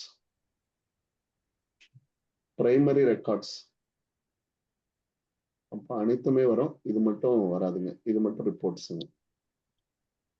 Option D. Okay. Two side error in accounting means, இப்போ one side error, two side error. இத இந்த ஸ்கூல் புக்ல நடத்துறப்ப பாத்தீங்கன்னா நல்லா கிளாஸிஃபை பண்ணி எந்த எரர் மட்டும் சஸ்பென்ஸ் அக்கௌண்ட் வரும், எந்த அக்கௌண்ட் வராது அப்படின்னு சொல்லி கொடுத்துருந்தோம். அந்த அடிப்படையில நீங்க 2 சைடு எரர் அப்படின்னா error affect only debit side, அப்போ இது ஒன் சைடு இல்லையாங்க. ஒன்லி டெபிட் சைடு அப்படின்னு வந்தாவே one side. Only affect credit side, இது ஒன் சைடு எரர். இந்த ரெண்டுமே பாத்தீங்கன்னா ஒன் சைடு எரர். அப்போ error affect both debit and credit side may till keep in trial balance. Trial பேலன்ஸ்ல வரும். Option C is correct. One side எரருக்கு மட்டும்தான் உங்களுக்கு என்ன போடணும், சஸ்பென்ஸ் அக்கௌண்ட் வரும். படிச்சிருக்கீங்க, நோட் பண்ணி வைக்க சொன்ன, பண்ணீங்களாமா? Yes sir, yes sir. One side suspense account one side எரருக்கு மட்டும்தான் வரும், டூ சைடு எரருக்கு வராது. டூ சைடு எரர்ல நீங்களே என்ன பண்ணணும், ஆல்டர்னேட் பண்ணணும். அப்ப அதுல அமௌண்ட் ஏதாவது தவறுதலா போட்டிருந்து கூடுதலாவோ குறைச்சலாவோ போட்டிருந்தீங்கன்னா அப்ப மட்டும்தான் நீங்க அட்ஜஸ்ட் பண்ற மாதிரி இருக்கும். The error not affect ledger account, ledger account at all, இது வராதுங்க. ஆப்ஷன் சி இந்த கொஸ்டினுக்கு கரெக்ட். சஸ்பென்ஸ் அக்கௌண்ட் எங்க வரும் அப்படின்னா ஒன் சைடு எரர்ல மட்டும் வரும். ஒரு பிழை அதுவும் கரெக்ட் மட்டும் வரும். ஆமா, அது எப்பதான் வரும், after preparing trial balance sir. ஆமா, error are located before trial பேலன்ஸ்னா சஸ்பென்ஸ் அக்கௌண்ட் வராது. Errors after after trial balance தான் சஸ்பென்ஸ் வரும். ஆமா வரும். நல்லா பாத்துக்கோமா, இது ரொம்ப முக்கியமான ஒரு பார்ட். ஸ்கூல் புக்ல இருந்தும் நடத்தியிருக்கோம், சரிங்களா? அதெல்லாம் மிஸ்டேக் பண்ணக்கூடாது. Error and omission. எரர் பாத்தீங்க அப்படின்னா ரொம்ப நல்ல கான்செப்ட். நாம தெரியாம தவறுதல் பண்ணிடுவோம். அதை வந்து கேர்ஃபுல்லா பார்த்து பொறுமையா படிச்சோம் அப்படின்னா ஈஸிங்க. சார் நீங்க ஸ்கூல்ல போய் இதெல்லாம் நடத்த போறீங்க அப்படின்றப்போ நம்ம ஸ்ட்ராங்கா இருக்கணுமா இல்லையாங்க? அதனால நீங்க ஸ்ட்ராங்கா இருக்கீங்கன்னா இதெல்லாமே படிச்சிருங்க, நோ டவுட். எனக்கு வேலை கொடுக்கட்டும் சார் அப்புறமா படிச்சுக்கிறேன் அப்படின்லாம் சொல்லவே கூடாது. இறைவன் பார்த்துட்டு இருப்பாரு, சரியா? மேல இருந்து ஒருத்தன் பார்த்துட்டே தான் இருப்பான். நீங்க பண்ற இதெல்லாம் நல்லா படிச்சீங்கன்னா நல்ல பணி வாய்ப்புக்கு போய் உட்காந்துக்கலாம் இல்லையாங்க? படிக்கிறதாங்க நமக்கு வேலை. Which of the following is a revenue capital not capital expenditure? Revenue எதுன்னு கேக்குறாங்க. ஃபேக்டரி பில்டிங், நியூ விங், புதுசு அப்படின்னாவே இது capital building. Purchase of purchase of New new machine. நியூன்னு வந்தாவே கேபிட்டல் ஃபிக்ஸ் பண்ணுங்க அப்படின்னு நான் சொல்லியிருக்கேன். அப்போ பர்ச்சேஸ் பண்ணீங்கன்னா எக்ஸ்பெண்டிச்சர்.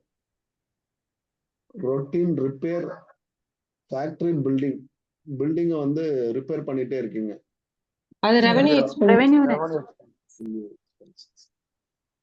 இது ரெவன்யூ. இது இயர் பை இயரா செய்வீங்க, இயர் பை இயர் அடிக்கடி செஞ்சுட்டு இருந்தா இதுதான். பில்டிங்க்கு வெள்ளை அடிக்கிறதும், இது எக்ஸிஸ்டிங் பில்டிங்க்கு வெள்ளை அடிச்சிங்க அப்படின்னா ரெவென்யூல தான் வரும். அது தேவைப்படும், அதனால பண்ணியிருப்போம். ஃபர்ஸ்ட் டைம் வாங்கி அதுக்கு வெள்ளை அடிச்சிங்க அப்படின்னா அது கேபிட்டல்ல வரும். ஸ்கூல் புக்ல அழகா கொடுத்துருப்பாங்க, தமிழ்ல நீட்டா இருக்கும். Major overhaul which increase useful life of machine. அப்படியே எடுத்துட்டு போகுது சார், நீங்க புதுசா கொஞ்சம் செலவு பண்ணீங்க, அது என்டையரா புது லைஃபை கொடுச்சு சார். 10 வருஷத்துல சைக்கிள் வந்து வீணா போயிடும். அல்லது நம்ம 2 வீலர் வச்சிருப்போம், 10 இயர்ஸ் சார் லைஃப். 10வது வருஷம் நீங்க என்ன பண்றீங்க அப்படின்னா போனது வந்ததெல்லாம் மாத்துறீங்க. மாத்தினதுக்கு அப்புறம் இன்னும் 5 வருஷம் ஓடு சார். அப்போ எக்ஸ்டென்ஷன். மேஜர் ஹவுல் எதெல்லாம் போனதாக இருக்கும், போனது உடைஞ்சது இதெல்லாம் மாத்திட்டீங்கன்னு அர்த்தம். Useful life of machine. Okay, அப்போ இதெல்லாம் இன்க்ரீஸ் பண்ணுது. யூஸ்ஃபுல் லைஃப் ஆஃப் மிஷினை இன்க்ரீஸ் பண்ணுது அப்படின்னா இது வந்து அதுலயே மேஜர் கொடுத்துருக்காங்க சார். ஆமா, சூப்பரான கொஸ்டின். இதெல்லாம் அழகா உங்களை வந்து நல்லா டெஸ்ட் பண்ணிருக்கு, நல்லா ஆழ்ந்து படிச்சு உற்சாகப்படுத்தி அந்த கொஸ்டின் பேப்பரை நீங்க நிறைய ஆப்ஷன் எங்கெங்கெல்லாம் மிஸ்டேக் பண்ணியிருக்கோம் அப்படின்னு மிஸ்டேக்ஸ் ஐடென்டிஃபை பண்ணி படிச்சீங்கன்னாவே ஜெயிச்சிடலாங்க. டெஸ்ட் தாங்க ரொம்ப முக்கியம், டெஸ்ட் தான் முக்கியம். நான் அடிக்கடி சொல்லிட்டே இருக்கேன், டெஸ்ட்டை மட்டும் நல்லா பாருங்க, விட்டுறாதீங்க. அடுத்தது பில் ஆஃப் எக்ஸ்சேஞ்சில் ஆவரேஜ் டியூ டேட்ல நமக்கு கேட்டிருக்காங்கம்மா இந்த question. Average due date. Average due டேட்டுங்கிறது எதுக்காக கண்டுபிடிப்போம் அப்படின்னா, நாம வந்து ஒரு சப்ளையர்கிட்ட பொருளை வாங்கிட்டு இருக்கோம் அப்படின்னு பாருங்க, அல்லது நம்ம கிட்ட ஒரு கஸ்டமர் வாங்கிட்டு இருக்காங்க, அப்போ ரிசீவபிளா இருக்கும், இங்க பேயபிள் தான் இருக்கு. அப்போ ஒவ்வொரு தடவையும் நம்ம பர்ச்சேஸ் பண்றப்போ ஒவ்வொரு பில்லை எழுதிட்டே வரோம். நம்ம கிட்ட வந்து நம்பர் ஆஃப் பில்ஸ் இருக்கு. அந்த பில்லுக்கு ஒட்டுமொத்தமான ஒரு மெச்சூரிட்டி டேட்டை ஃபிக்ஸ் பண்ணணும் அப்படின்னு நீங்க நினைச்சீங்க அப்படின்னா ஆவரேஜ் டியூ டேட் பண்ணணும். ஒட்டுமொத்தமான ஒரு இதை பண்றீங்க அப்படின்னா ஒரு காமனான ஒரு டேட் பண்ணி அதுல எல்லா பில்லையும் நீங்க செட்டில் பண்ண போறீங்கன்னு அர்த்தம். சார் வருஷம் ஃபுல்லா நிறைய பில் வச்சிருக்கேன், இந்த 6 மாசத்துல உங்கள்கிட்ட நிறைய பில் ஆஃப் பேயபிள் வந்து நான் வாங்கியிருக்கேன் அப்படின்றப்போ நான் இது எல்லாத்தையும் செட்டில் பண்றதுக்கு ஒரு காமன் டேட்டை எடுத்துக்கிறேன் அப்படின்னு நீங்க எடுத்தீங்கன்னா அதுக்கு பேரு நம்ம என்ன சொல்லலாம், ஆவரேஜ் பில் ஆஃப் ஆவரேஜ் என்ன பண்ணுறத நல்லா தெரிஞ்சுக்கணும். சரி, அடுத்துதான் இத கண்டுபிடிக்கிறதுல பாத்தீங்க அப்படின்னா இது அப்படியே இந்த மெத்தடுங்க, அதாவது வெயிட்டட் ஆவரேஜ் மெத்தட். இது வேற ஒண்ணும் இல்லைங்க, வெயிட்டட் ஆவரேஜ் மெத்தடை ஃபாலோ பண்ணீங்கன்னா சரியா போச்சுங்க. சிம்பிளான லாஜிக். அப்போ நீங்க என்ன செய்யணும் அப்படின்னா இந்த 2000 இந்த 30 அந்த பெருக்கிறோம், இந்த ரெண்டையும் பெருக்கணும். அடுத்தது 3060 டேஸ பெருக்கிடுங்க, 5090 டேஸ பெருக்கிடுங்க, கீழே அமௌண்ட்டை மட்டும் ஆட் பண்ணுங்க. அப்போ 2000 into 30 60,000. 60,000. 60,000. 3000 into 60 1,80,000. 80,000 plus 4,50,000. ஓகே. இதுல இந்த அமௌண்ட் மட்டும் கீழே வச்சுக்கோங்க, easy. 10,000. 10,000. Plus 10,000. 2,000 sir. 3,000 plus 5,000. Okay. இது எதுனா வெயிட்டட் ஆவரேஜ் அப்படின்னு ஞாபகத்துல வச்சுக்கிட்டீங்கன்னா ஈஸி. அது ஒரு மெத்தட் இருக்குங்க, வெயிட்டட் ஆவரேஜ் மெத்தட்ல கண்டுபிடிக்கிறது. நம்ம வந்து டே கொடுத்துருந்தாங்கன்னா டேல இருந்து கண்டுபிடிக்கலாம். இப்போ நமக்கு இங்க அமௌண்ட் கொடுத்துருக்கனால weighted average method is a best method. அப்ப மேலெல்லாம் டோட்டல் பண்ணோம் அப்படின்னா நமக்கு என்ன ஆன்சர் வருங்க? 6,90,000. 6,90,000 sir. Divided by 10,000. 69 days. 69 days. 69.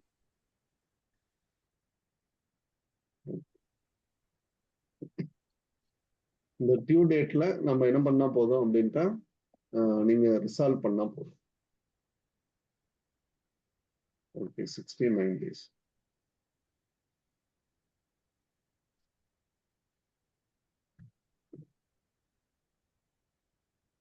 Regarding parties of negotiable instrument, both bill of exchange and promissory note have 3 parties அப்படின்றாங்க.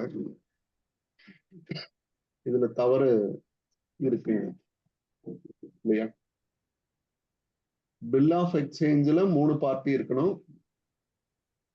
Promissory note. பார்ட்டி 2 பேர். இதுல 3ங்கிறது okay. Bill of exchange 3 parties, 3 பேரு. யார் யாரு 3 பேருங்க? Drawer, Drawee,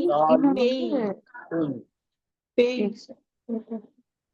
drawer, drawee, pay. Okay. Promissory நோட்ல 2 பேரு, Maker, pay. Maker, pay. Super.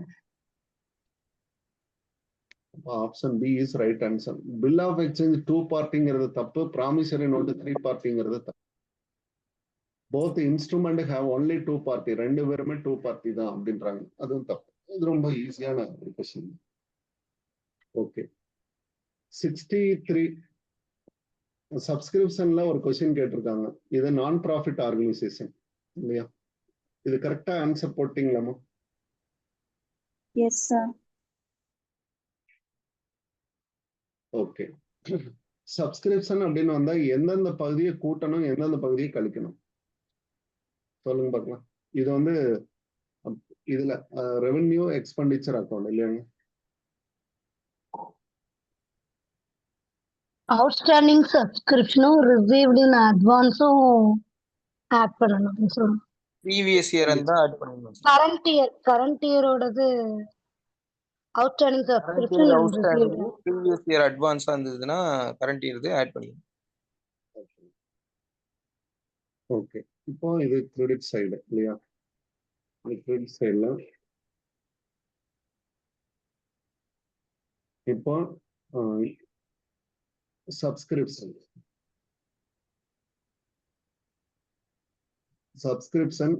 Current year இப்போ நம்ம எவ்வளவு வச்சிருக்கோம் அப்படின்னு பாத்தீங்கன்னா, சப்ஸ்கிரிப்ஷன் ரிசீவ்டு கரண்ட் இயர் அதை எடுத்துக்கணும் 48,000. 8,000. ஓகே, இதோட நீங்க கரண்ட் இயர்ல அன்பெய்டு இருக்கா அப்படின்றத பார்க்கணும் இல்லையா? அன்பெய்டுன்னா என்ன அர்த்தம்? பெற வேண்டியது. அவுட்ஸ்டாண்டிங். பெற வேண்டியது Opening unpaid. அவுட்ஸ்டாண்டிங். ஓகே, மொத்தத்துல நீங்க அவுட்ஸ்டாண்டிங் அதுல பாத்தீங்கன்னா கரண்ட் இயர்ல அவுட்ஸ்டாண்டிங் இருக்கா அப்படின்னு பார்க்கணும். ஓப்பனிங் அவுட்ஸ்டாண்டிங் அப்படின்றது ப்ரீவியஸ் இயரோட அவுட்ஸ்டாண்டிங். சரியா? Okay, sir. இது கரண்ட் இயர்ல அன்பெய்டு இருக்கா, க்ளோசிங் அப்படின்றதா கரண்ட் இயர். இதுதான் கரண்ட் இயர் அவுட்ஸ்டாண்டிங். அப்ப இதுதான் நீங்க ஆட் பண்ணணும். அப்ப 3,000 நீங்க என்ன செய்யணும் அப்படின்னா ஆட் பண்ணணும். கரண்ட் இயர் அவுட்ஸ்டாண்டிங் 3,000 ஆட் பண்ணிட்டோம் அப்படின்னா 51,000 பிளஸ். அதுக்கடுத்து பார்ப்போம் subscription prepaid at end of the year. அப்போ எண்ட் ஆஃப் த இயர் ப்ரீபெய்டுங்கிற முன்கூட்டி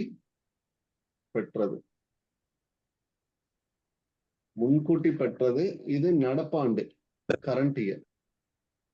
அப்ப இதையும் நம்ம லெஸ் பண்ணிக்கணும். கரண்ட் இயர்ல ப்ரீபெய்டு ரெண்டு தாம கூட்டணும், 2 லெஸ் பண்ணணும், அவ்வளவுதான். கரண்ட் இயர்ல இது ஆக்சுவலா அன்பெய்டு, ஓப்பனிங் அன்பெய்டு பாத்தீங்கன்னா எங்க போயிருக்கோம் ஆல்ரெடி அசெட் சைட்ல இருப்பேன். அதனால இங்க எடுத்துட்டு வர வேண்டாம். அது ஒரு 1,000 லெஸ் 1,000 தானே, 1,000 லெஸ் பண்ணிடுங்க.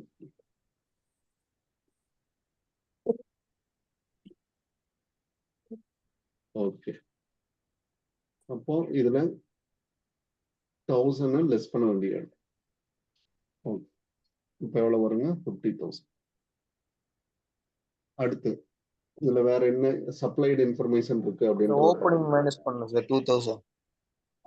இது ஓப்பனிங் மைனஸ் பண்ணணும் 2,000. புக் ஆன்சர் தப்பா இல்லைங்களா? 48 வருதுங்க. 48. ஆன்சர் இது தவறாக நினைக்கிறேன். Received arrear, opening arrear, closing arrear.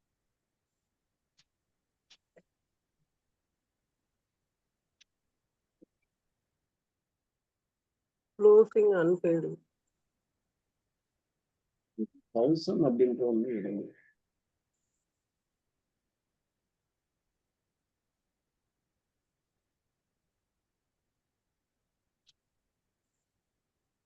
இதுக்கு நம்ம ஸ்கூல் புக்ல வர மாதிரி ஒரு டேபிள் போட்டீங்கன்னா கொஞ்சம் ஈஸியா இருக்கும்னு நினைக்கிறேன். சப்ஸ்கிரிப்ஷனும் ப்ரீவியஸ் இயரும் சப்சிக்வெண்ட் இயரும் நம்ம மைனஸ் பண்ணுவாங்க சார். கரண்ட் இயரோட அவுட்ஸ்டாண்டிங்கும் ரிசீவ்டு இன் அட்வான்ஸும் நம்ம ஆட் பண்ணுவாங்க சார். அப்ப அந்த ப்ரீவியஸ் இயரோடது நம்ம மைனஸ் பண்ணணும் சார். ஃபார்மேட் நமக்கு அப்படிதாங்க சார் இருக்கு. பாக்ஸா போட்டோம்னா sir opening outstanding, closing outstanding கொடுத்துட்டாங்க சார். அதே மாதிரி ப்ரீபெய்டு மட்டும் கரண்ட் இயர் மட்டும் தான் கொடுத்துருக்காங்க, ப்ரீவியஸ் இது கொடுக்கல சார். அவுட்ஸ்டாண்டிங் அடுத்ததா பாத்தீங்கன்னா ப்ரீபெய்டு இப்படி எடுத்துக்கலாம். அந்த பாக்ஸ் போட்டோன்னா கொஞ்சம் ஈஸியா இருக்கும். இதுல வந்து கரண்ட் இயர் மட்டும் எழுதிக்கலாம். அதாவது 1/25 இது 31/12/25 இப்படி எடுத்துக்கலாம். அவுட்ஸ்டாண்டிங் இப்போ ஓப்பனிங் அன்பெய்டு சப்ஸ்கிரிப்ஷன் எவ்வளவு வருங்க? 2,000. ரெண்டாயிரம். Opening subscription received during the year கீழே வச்சுக்கணும் இல்லையா? 48,000. கீழே வச்சிடணும். Closing unpaid subscription unpaid 3,000. அடுத்துதான் ப்ரீபெய்டு எண்ட்ல. ஓகே, இதுல எதுவும் இல்லை சரியாங்க. இப்போ கரண்ட் இயரை ஆட் பண்ணணும் இல்லையாங்க. நம்ம என்ன செய்வோம், கரண்ட் இயர் இதை வந்து அவுட்ஸ்டாண்டிங்ல கரண்ட் இயரை ஆட் பண்ணுவோம். அப்போ இந்த இடமும் ஆட் பண்ணுவோம். ப்ரீவியஸ் இயர் சென்ற ஆண்டில் முன்கூட்டி பெற்றதை நம்ம என்ன செய்யணும், ஆட் பண்ணணும். மற்ற ரெண்டையும் லெஸ் பண்ணணும்.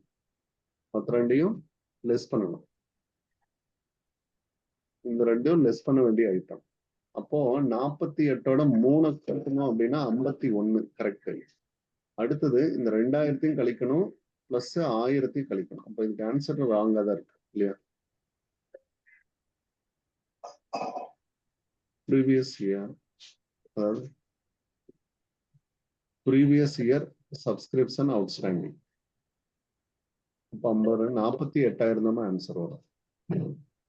48 அதோட திருத்திக்கோங்க. 48 தான் கரெக்ட் பண்ணு. ஸ்கூல் புக்ல மாடல் சம்ம இதே மாதிரி தான் இருக்கு. அவங்க அன்பெய்டுங்கிற வேர்டு யூஸ் பண்ணாம வேற மாதிரி கொடுத்துருக்காங்க சார். இங்க அன்பெய்டுங்கிற வேர்டு கொடுத்துருக்காங்க. நீங்க பெற வேண்டியது அப்படின்னு 48 தான் வரணும். இதை வேணா திருத்திக்கலாம். ஒரு கரெக்ஷன். அவங்க வந்து சப்ஸ்கிரிப்ஷன் அப்படின்றதுக்கு ஒரு அக்கௌண்ட் மாடல்ல பார்க்கணும். ஏன்னா அதையும் செக் பண்ணி பாக்குறேங்க.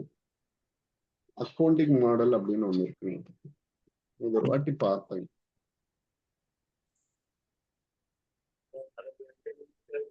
அதாவது நாம இதெல்லாம் மாடல் போடுறோம். அதே மாதிரி அக்கௌண்டிங் மாடல் அப்படின்னு ஒண்ணு இருக்குமா. நான் உங்களுக்கு வாட்ஸ்அப் குரூப்ல அனுப்பிச்சு விடுறேன். இதை ஒரு வாட்டி ப்ரிப்பேர் பண்ண ஒரு ஞாபகம்.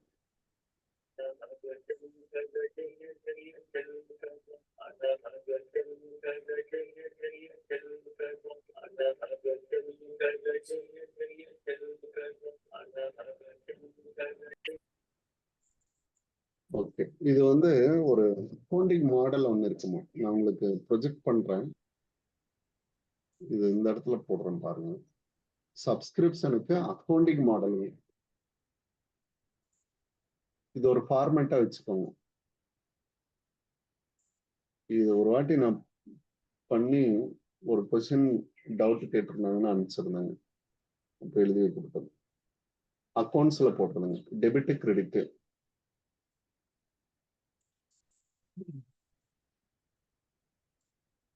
இதுல வந்து opening balance to opening balance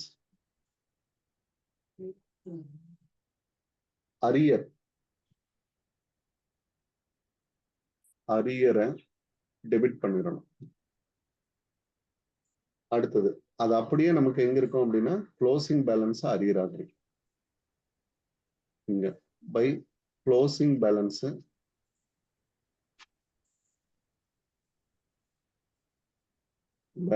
arrear.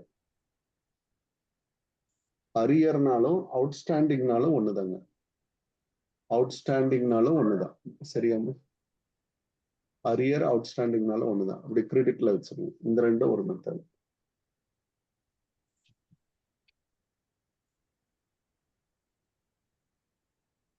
Okay, அடுத்து இன்னொன்னு என்ன அப்படின்னா நமக்கு அடுத்ததா இருக்கக்கூடியது opening balance advance prepaid by opening balance. இது அட்வான்ஸ்டா ரிசீவ் பண்ணது. சென்ற ஆண்டுல இருக்கிறதெல்லாம் ஓப்பனிங் பேலன்ஸ். இது ப்ரீபெய்டு. இங்க வச்சிடறோம். இதுல ஃபர்ஸ்ட் பேலன்ஸ் மட்டும் எழுதிட்டோம்னா ஈஸிங்க. அடுத்தது க்ளோசிங் பேலன்ஸ்.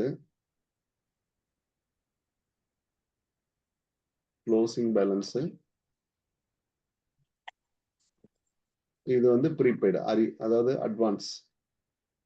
அட்வான்ஸா ரிசீவ் பண்றோம் இல்லைங்களா அது. டூரிங் த இயர், இந்த வருஷம் நம்ம வாங்கியிருப்போம் இல்லைங்களா, இந்த 48,000 ரூபாய் ரிசீவ் பண்ணியிருக்கோம் இல்லைங்களா, received current year, received current year இங்க கொண்டு வந்து போடணும். இது பேரு receipt and payment account, receipt and payment account. இது கொடுத்தோம்னா இது வந்து இன்கம் அண்ட் எக்ஸ்பெண்டிச்சர் அக்கௌண்ட் இங்க வரணும். To income and expenditure account, இதுதான் பேலன்சிங் ஃபிகரா வரும். இப்படி போட்டா நீங்க கண்டுபிடிக்கலாம். இதனுடைய அடிப்படையில சம்ம சால்வ் பண்ணோம்னா என்ன வரும்னு சொல்லுங்க பார்க்கலாம். சப்ஸ்கிரிப்ஷன், இதே ஆன்சர் வரணும். இதுதான் எப்படி, இது இன்கேஸ் அக்கௌண்ட் ஃபார்மேட்ல போட்டாலும் இதே ஆன்சர் வரணும். ஃபர்ஸ்ட் அரியருங்கிறது அன்பெய்டுமா, அவுட்ஸ்டாண்டிங். அவுட்ஸ்டாண்டிங்ல ஓப்பனிங் க்ளோசிங் சொல்லுமா உங்க கையில் இருந்தா?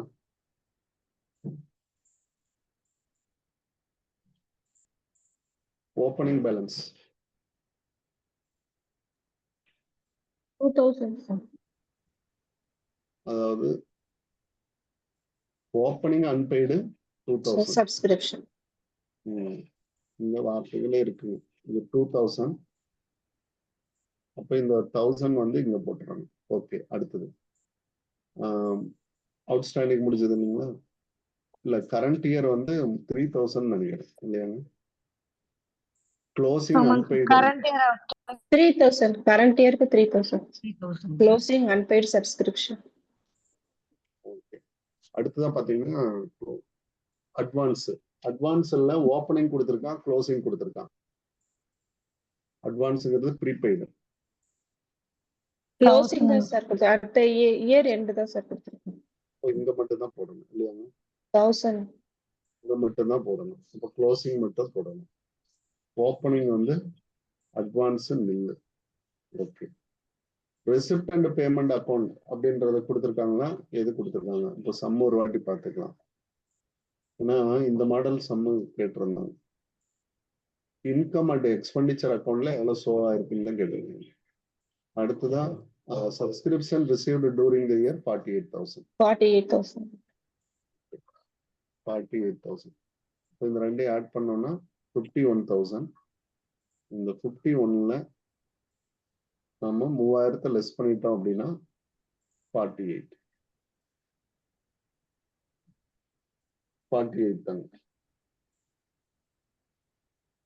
இதுதான் இன்கம் அண்ட் எக்ஸ்பெண்டிச்சர் அக்கௌண்ட்ல ஷோ ஆகுது. 46ங்கிறது தப்பு தாங்க. அப்ப இல்லைன்னா ஏதோ ஒரு இன்ஃபர்மேஷன் மிஸ் ஆயிருக்கு, அவ்வளவுதான்.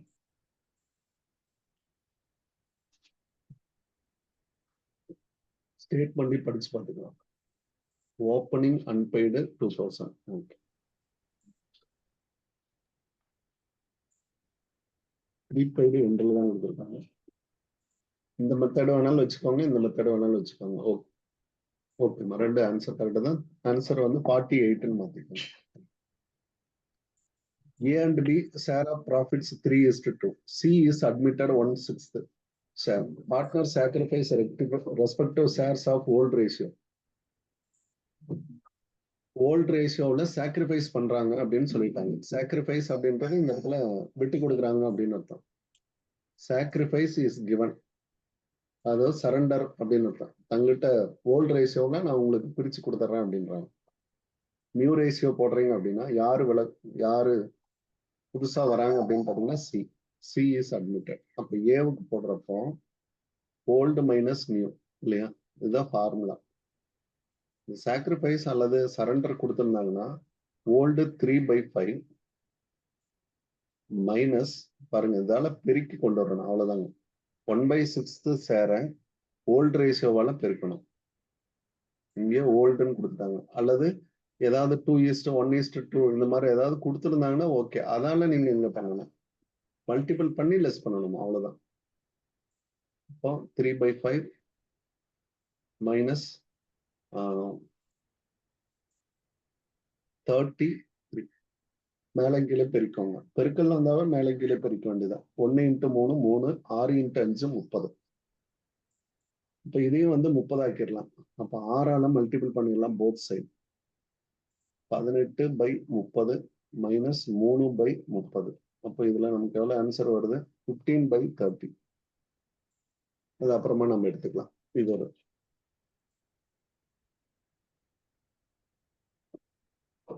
அடுத்தது பீனுடைய share 2/5 minus 1/6 multiple with 2/5. 2/5 old ரேஷியோன்னு சொல்லக்கூடாது. இந்த இடத்துல சாக்ரிஃபைஸ் வேல்யூ, சரண்டர் வேல்யூ அப்படின்னு சொல்லணும்.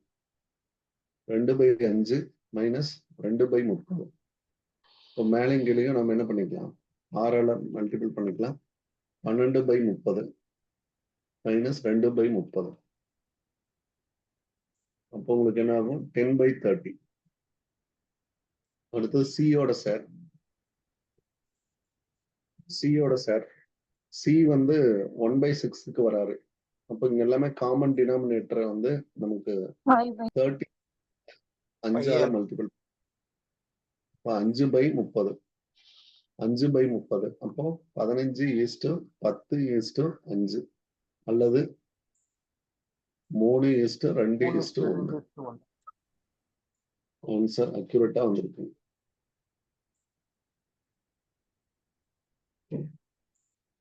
ஓகேம்மா. இன்னொரு சம் தான் இருக்கு. இதையும் முடிச்சுட்டு பினான்சியல் அக்கௌண்டிங்கோட முடிச்சுக்கலாம். மிச்சதை ஈவினிங் பண்ணிக்கலாம். Realisation account source loss of 1,20,000. 1,20,000 லாஸ்ல வந்துருச்சு. அப்ப லாஸ்ல வந்துருச்சு அப்படின்னா இதை நம்ம என்ன செய்யணும் அப்படின்னா ப்ராஃபிட் ஷேரிங் ரேஷியோல பிரிச்சு கொடுத்துடணும். அவ்வளவுதாங்க. ரீவேல்யூஷன், ரியலைசேஷன் எதுனாலுமே ப்ராஃபிட் ஷேரிங் ரேஷியோல பிரிச்சு கொடுத்துடணும். அப்போ return off against capital balances partner profit sharing ratio. அப்போ ரிட்டர்ன் ஆஃப் பண்ணிடணும், அவங்களுக்கு பிரிச்சு கொடுத்துடணும். இந்த partner profit sharing ratio option A is correct. Equally among partner வராதுமா. இன்சால்வன்சில தான் நிறைய கேபிட்டல் ரேஷியோல எல்லாம் பண்ணுவாங்க. இங்கெல்லாம் எதுவுமே பண்ண மாட்டாங்க. Transferred general reserve before distribution அதெல்லாமே பிரிச்சுக்குவாங்க, தனிப்பட்ட முறையில பிரிச்சுக்குவாங்க. ஜெனரல் ரிசர்வுக்கு மாற்றக்கூடாது, இதுவும் வராதுங்க.